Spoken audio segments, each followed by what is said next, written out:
Ons lees nou saam met die woord van die Here. Ons gaan nou die Bybel lees, Psalm 51, en die teksgedeelte sal wees Sondag 20. Ons lees eers saam Psalm 51.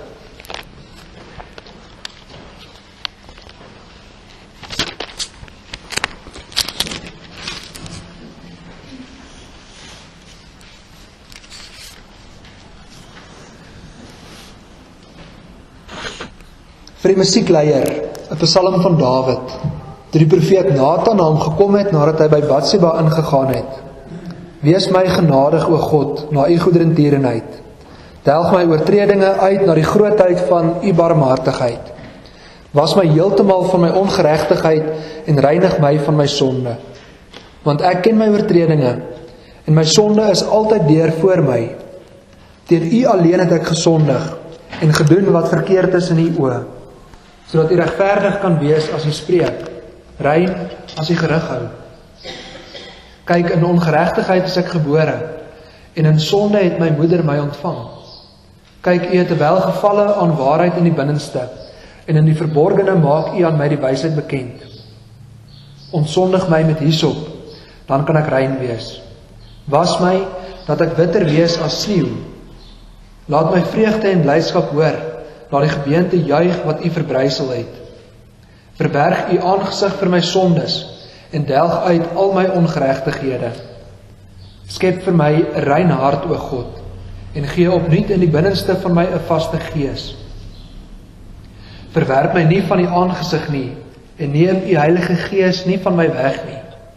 Gee my weer die vreugde van die heil, en ondersteun my deur 'n gewillige gees. Ek wil die oortreders u weer leer, dat die sondaars hulle tot u kan bekeer. Red my van bloedskuld, o God, God van my heil. Laat my tong u geregtigheid uitjubel. Here, open my lippe dat my mond u lof kan verkondig. Want u het geen lus in slagoffer nie, anders sou ek dit gee. In brandoffer het u geen behaag nie. Die offers van God is 'n gebroke gees. 'n gebroke en verslae hart sal u, o God, nie verag nie. Doen goed aan Sion na u welbehaag. Bou die mure van Jerusalem op. Dan sal u 'n welbehaag hê in die offers van geregtigheid, 'n brandoffer en voloffer. Dan sal hulle stiere offer op u altaar. Ons lees tot sover. Ons lees ons saam Sondag 20. Wat glo jy van die Heilige Gees? Ten eerste is hy saam met die Vader en die Seun ware en ewige God. Ten tweede is hy ook aan my gegee, sodat hy my deur 'n ware geloof aan Christus en al sy weldade deel laat kry, my troos en ewig by my bly.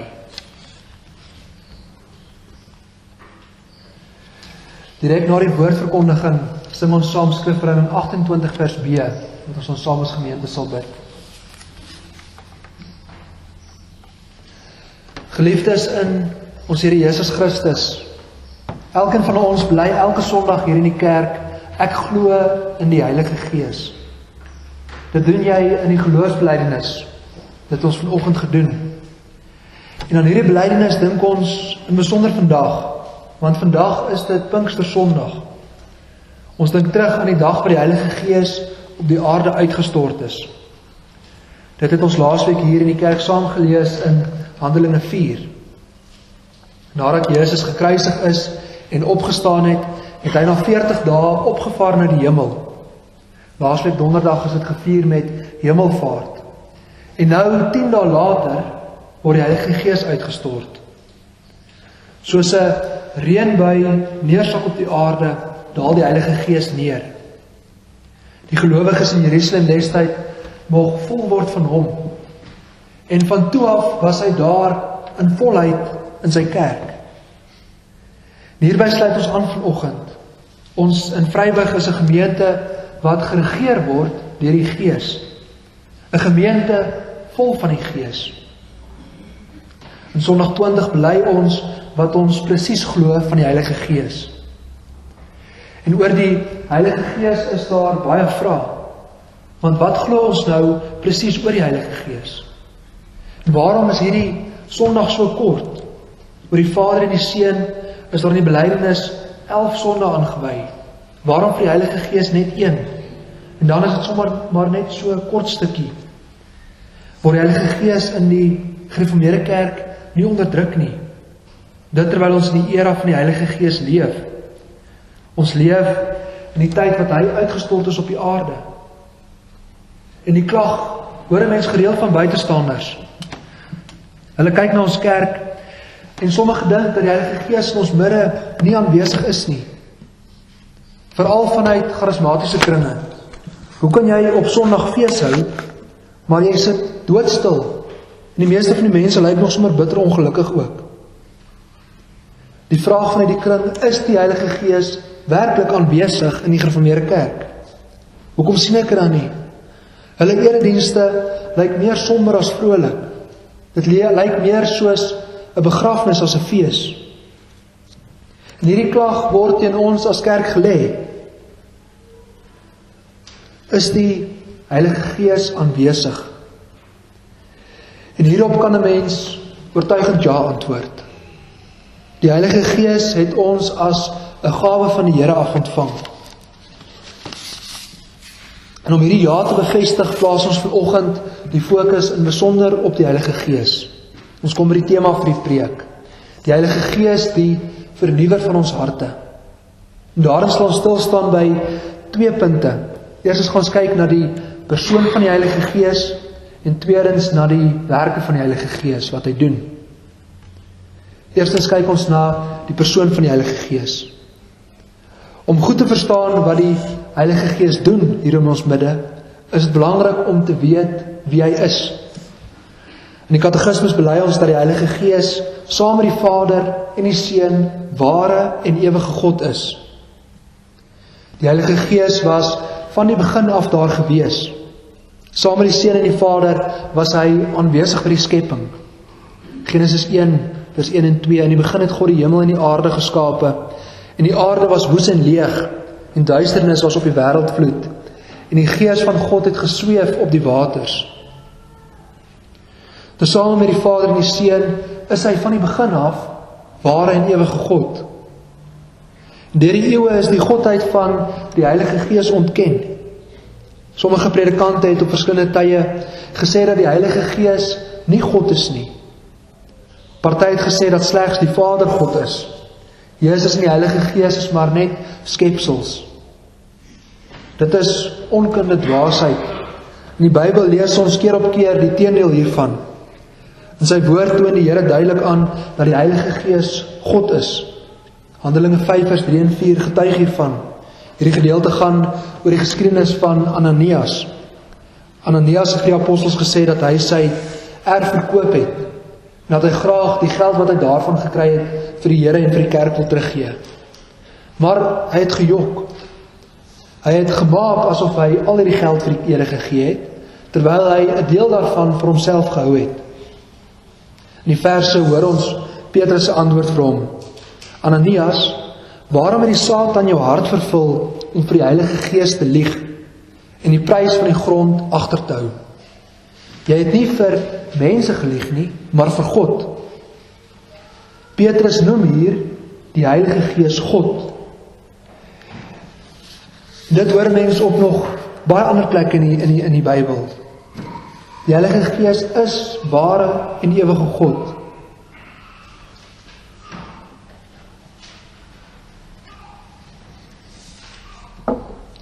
Dit is vir ons baie belangrik dat hy God is, want as die Heilige Gees nie God is nie, dan kan nie een van ons gered word nie. Jou hele saligheid hang af van die godheid van die Heilige Gees. As gevolg van die sonde is ons geestelike toestand dood. So word jou toestand beskryf voordat jy gered is. Daar's geen lewe nie. En slegs God kan dooies lewend maak. En wie is dit wat jou nuwe lewe gee? Dit is die Heilige Gees. Was dit nie vir hom nie, dan was jou hart kliphard gewees vir die evangelie. Die Heilige Gees as God maak jou lewend. Deur hom kom daar lewe in jou dooie hart.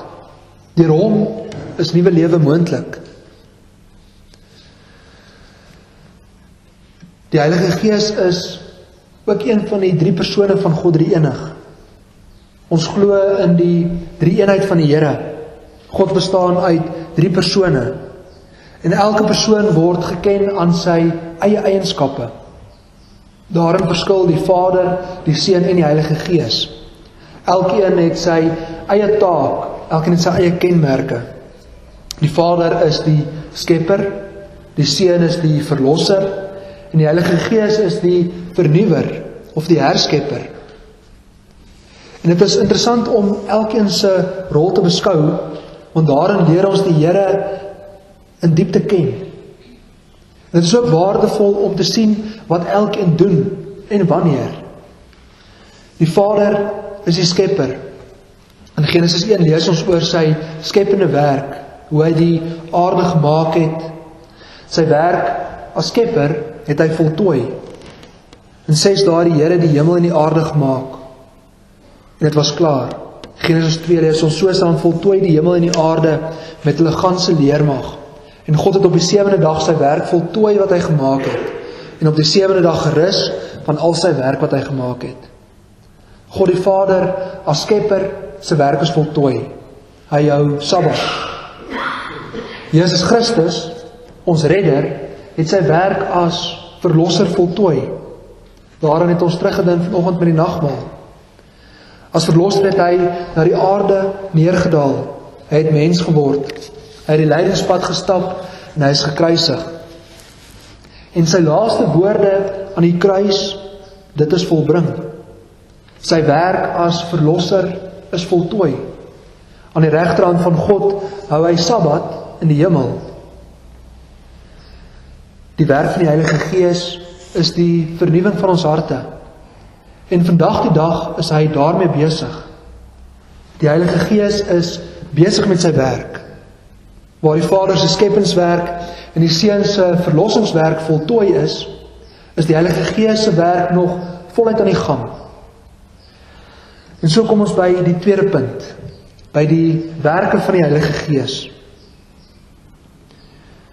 In die katekismus bely ons dat die Heilige Gees aan my gegee is. As kind van die Here word die Heilige Gees as 'n gawe aan jou geskenk. Die Heilige Gees met al sy heerlike werksaamhede is my persoonlike, kosbare hartsbesit. Jy mag vol wees van die Heilige Gees. En dit is wat hy doen. Hy leef in jou hart. Hy leef hier in ons gemeente. En as jy in geloof opgevoed is, dan is dit al so vanaf jongs af. En dit hou nou verband met die doop. Deur die doop word beloof dat die Heilige Gees in jou sal wees. In die uur van jou doop, 'n tyd gelede, vir sommige van ons lang tyd gelede, het die Here sy Heilige Gees aan jou beloof. En vandag kan ons weer in die uur van belydenis aanskou waar dit bevestig word. Deur jou lewe mag jy jou lewenspad stap saam met die Here, met sy Heilige Gees in jou hart. Daarvan sing Dawid in Psalm 51. Deur sy lewe het Dawid die Here gedien. Hy was 'n getroue navolger van die Here gewees van jonk leeftyd af. En die Here het hom lief gehad. Hy het vir Dawid gekies en bestem as koning. Dawid was van 'n jong leeftyd af vol van die Heilige Gees. Maar hierdie selfde Dawid het deur sy lewe ook slegte dinge gedoen. Daarvan het ons ook gehoor in Psalm 51. Hy het gesondig. Hy het die vrou van Uria gesteel vir Batseba. En in hierdie proses het hy vir Uria vermoor. Hy het van hom ontslaag geraak.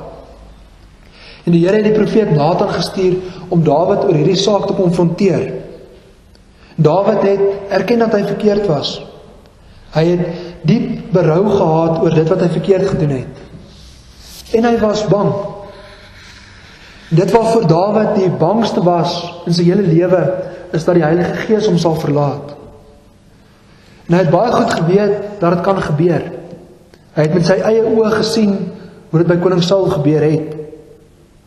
Saul het in sy lewe nie op die Here vertrou nie. Hy was 'n slegte koning. En uiteindelik het die Here sy gees van koning Saul af onttrek. Die Heilige Gees het nie meer in die hart van Saul geleef nie.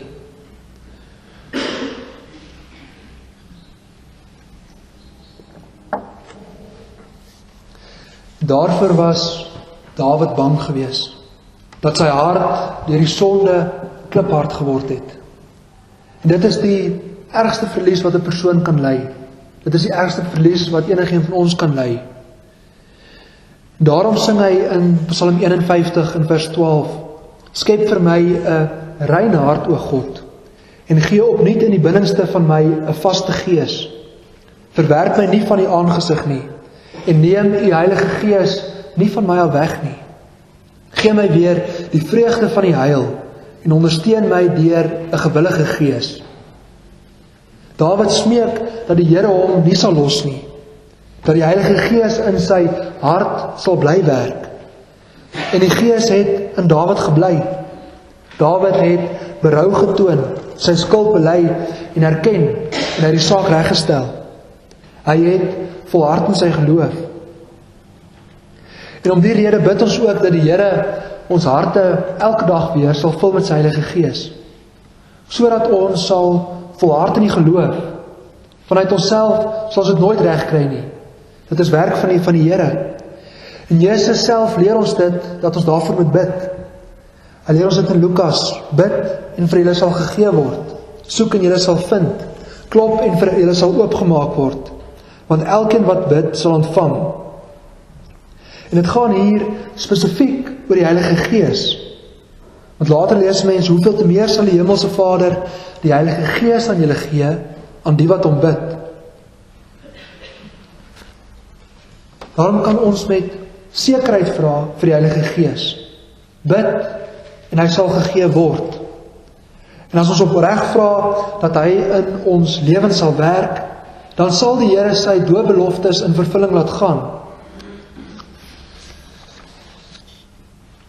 Die Heilige Gees leef in ons harte, en elkeen van ons persoonlik en ook saam as gemeente. Immers die Here praat met ons in rus en in vrede.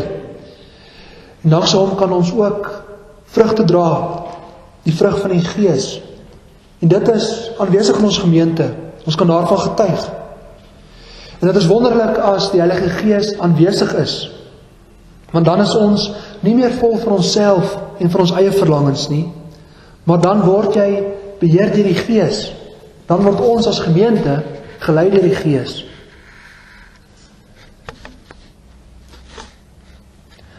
Die katekismus belei ons ook dat die Heilige Gees ons trooster en ons advokaat is. Jesus Christus is ons advokaat in die hemel. Hy tree vir ons daarin voor die Vader. Die Gees is ons advokaat hier op die aarde.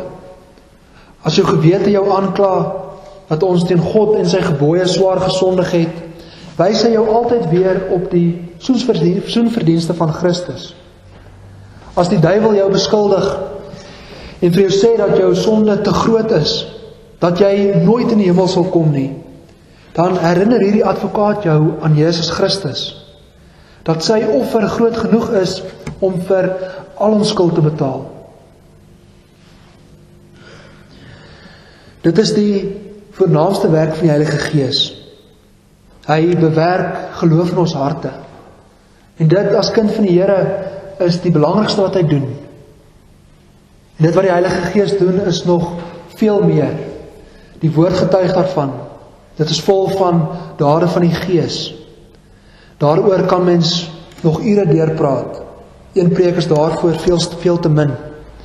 Maar van hierdie saak is ons seker. Die Heilige Gees is ware en ewige God.